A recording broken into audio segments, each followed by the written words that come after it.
సాయి చంద్, జోహార్ సాయి చంద్, జోహార్ సాయి చంద్, జోహార్ తెలంగాణ అమరవీరులకు.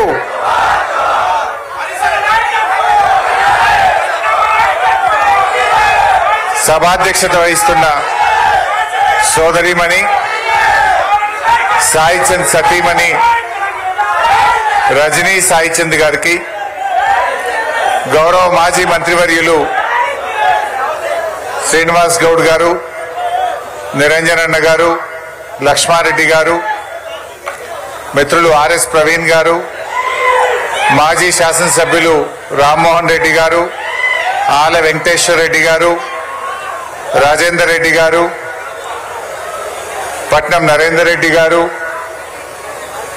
సునీత మహేందర్ రెడ్డి గారు, జైపాల్ యాదవ్ గారు, కార్పొరేషన్ చైర్మన్లు ఎర్రోల శ్రీనివాస్ గారు, శాసన మండలి సభ్యులు నవీన్ రెడ్డి గారు, వాల్యానాయక్ గారు, మరియు వేదిక మీద ఉన్న చాలా మంది పెద్దలు, ముఖ్యంగా సాయి చంద్ అభిమానులు, కుటుంబ సభ్యులు, మీడియా మిత్రులు, అమరచింత అక్కా చెల్లెళ్లకు, అన్నదమ్ములకు, రాష్ట్ర వ్యాప్తంగా తరలి వచ్చిన సాయి చంద్ అభిమానులకు హృదయపూర్వకంగా శిరస్సు వంచి నమస్కారం తెలియజేస్తా ఉన్నా.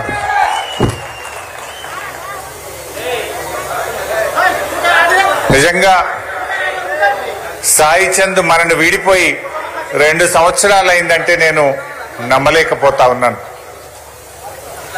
కాలం గడిచింది, సాయి జ్ఞాపకాలు నా మదిలో, మనందరి మదిలో మాత్రం ఇంకా తిరుగుతూనే ఉన్నాయి.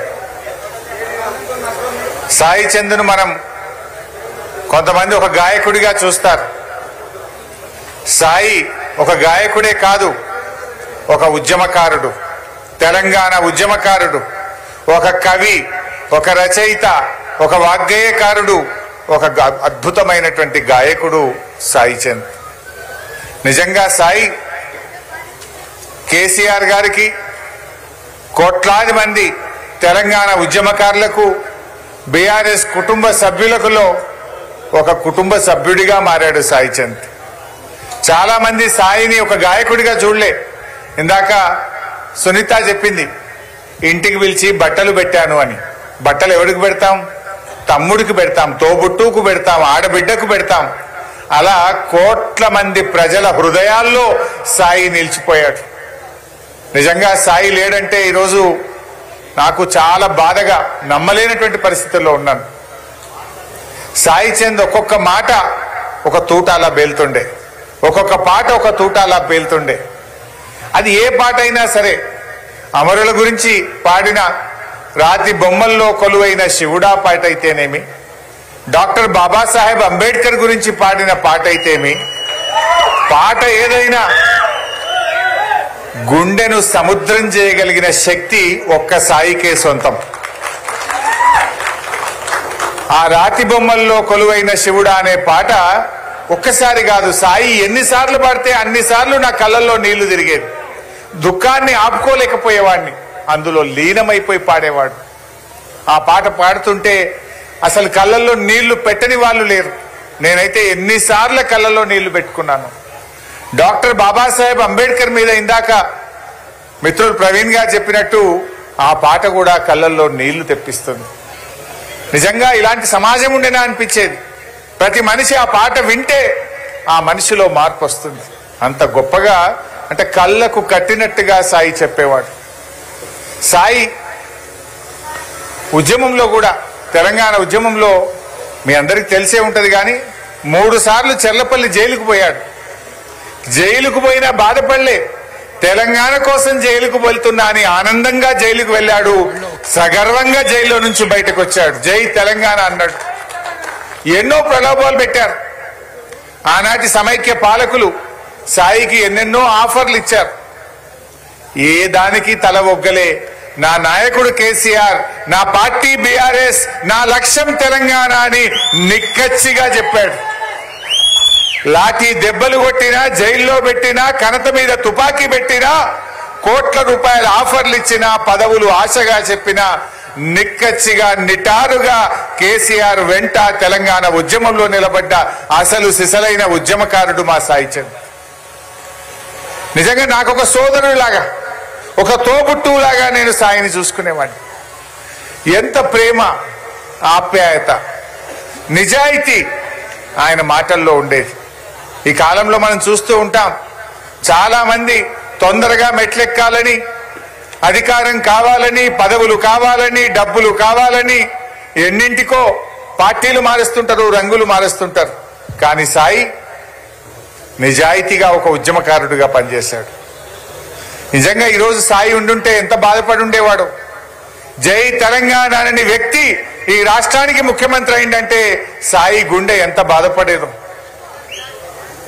ఒక్కనాడన్న జై తెలంగాణ అన్నాడు రేవంత్ రెడ్డి. జై తెలంగాణ అననివాడు ఇవాళ ఏం మాట్లాడుతుండు? కేసీఆర్ ఆనవాళ్లు లేకుండా చేస్తా అని మాట్లాడుతుండు. కేసీఆర్ ఆనవాళ్లు లేకుండా చేయడం అంటే తెలంగాణ ఆనవాళ్లు లేకుండా చేయడం. కేసీఆర్ అంటే ఉద్యమం, కేసీఆర్ అంటే అభివృద్ధి, కేసీఆర్ అంటే సంక్షేమం. ఇవాళ అటువంటి మాటలు నిజంగా వింటుంటే మనం ఎలాగూ పోరాడుతున్నాం, కానీ సాయి చంద్ బతికుంటే భూమి దద్దరిల్లేలా ఈ ప్రభుత్వం మీద పోరాటం చేసేవాడు.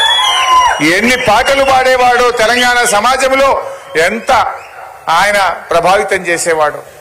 మొన్న బీఆర్ఎస్ రజతోత్సవం జరుపుకున్నది. ఆ రజతోత్సవ సభలో వేదిక మీద కూర్చొని నా పక్కన కూర్చున్న వాళ్ళతో సాయి లేని లోటు కొట్టొచ్చినట్టు కనపడుతుంది అని దాదాపు 10 నిమిషాలు నేను ఆ సభలో సాయినే యాద్ చేసుకున్నా.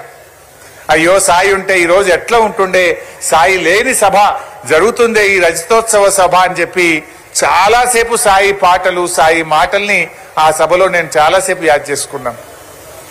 నిజంగా ఈరోజు సాయి విగ్రహాన్ని నేను ఆవిష్కరిస్తున్నా అంటే నా గుండె బరువెక్కుతా ఉంది.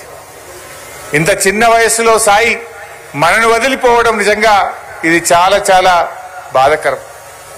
నాకైతే అసలు పార్ట్ ఆఫ్ మై లైఫ్ నిజంగా సిద్దిపేట కోడికూత సాయి చంద్. ఇదేందని మీరు అనుకోవచ్చు. సిద్దిపేట కోడికూత సాయి చంద్ ఏందని మీరు అనుకోవచ్చు. సిద్దిపేట ప్రజలు పొద్దున్నే నిద్రలేస్తారంటే సాయి చంద్ పాటతోనే ఈ రోజు కూడా నిద్రలేస్తారు. ఎందుకు అని మీరు అనొచ్చు. నేను సిద్దిపేటలో తడి చెత్త, పొడి చెత్త అని, రోడ్ల మీద చెత్త ఉండొద్దని, ఒక క్లీన్ అండ్ గ్రీన్ టౌన్ తయారు చేయాలని నేను ఒక ప్రయత్నం చేస్తూ ఉంటే ఓ రోజు సాయి వచ్చాడు. ఏందన్నా రోజు పొద్దుగాల 5 గంటలకు లేచి రోడ్ల మీద తిరుగుతున్నావు అన్నాడు. ఈ విషయం ఇట్లా ఇట్లా అని చాలాసేపు మాట్లాడితే ఒక మంచి పాట రాసిచ్చాడు నాకు. పొద్దున్నే చెత్తబండమ్మ చెత్తబండమ్మ, తడి చెత్త పొడి చెత్త అని ఒక చక్కటి పాట, ఇంత 1.5 నిమిషం 2 నిమిషాల పాట రాసిచ్చాడు. తానే పాడి అందించాడు.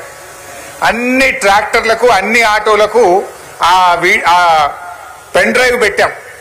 ఈరోజు పొద్దున్నే సిద్దిపేట ప్రజలు ఏ పాట వింటారంటే సాయి మాట, ఆ పాట రూపంలోనే ప్రజలు వింటారు. పొద్దున్నే 5 గంటలకు 5 గంటలకు ట్రాక్టర్లో అన్ని ట్రాక్టర్లు సాయి పాట వేసుకునే బయలుదేరుతాయి. ఈ రోజు కూడా సిద్దిపేట ఆ గొంతు, నేను సిద్దిపేటలో ఏ రాత్రి పడుకున్నా 5 గంటలకు 5:30కు సాయి పాట నా చెవుల్లో గింగు గింగుగా వినపడతా ఉంటది.